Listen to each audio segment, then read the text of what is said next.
Hello friends, তো আমি বলেছিলাম আজকে একটা স্পেশাল দিন আছে, তো চলো বলি আজকে কি স্পেশাল দিন। তো আজকে আমাদের মা বাবার অ্যানিভার্সারি, 44th অ্যানিভার্সারি। তার জন্য আমি মার্কেটে গেলাম, তো কেক নিলাম আর মিষ্টি নিলাম।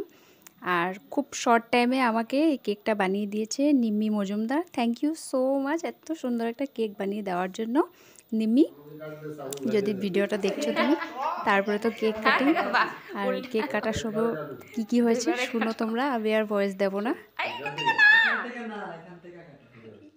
তারপরে কেক কাটিংয়ের পরে দুজনে বলছে যে আগে আমি খাওয়াবো, মা বলছে আগে আমি খাওয়াবো, বাবা বলছে আগে আমি খাওয়াবো। তো দুজনের মধ্যে খুব ভালো একটা তর্ক হয়েছে। তো আমি যখন ভয়েসটা দিচ্ছি আমার হাসি পাচ্ছিল।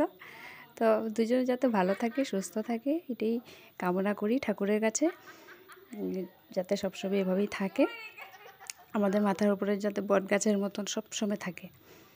আর বাকি তোমরা উইশ করবে মা বাবাকে।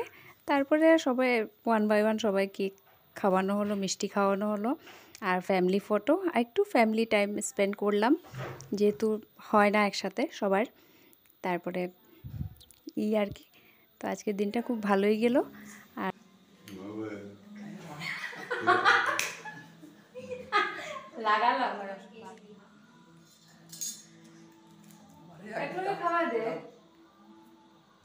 ভিডিওটা কেমন লেগেছে অবশ্যই জানিও। ভালো লাগলে একটা লাইক করে দেবে, কমেন্ট করবে, পাশে থাকবে, আর সম্পূর্ণ দেখবে ভিডিওটা। দেখা হচ্ছে পরের ভিডিওতে। টাটা।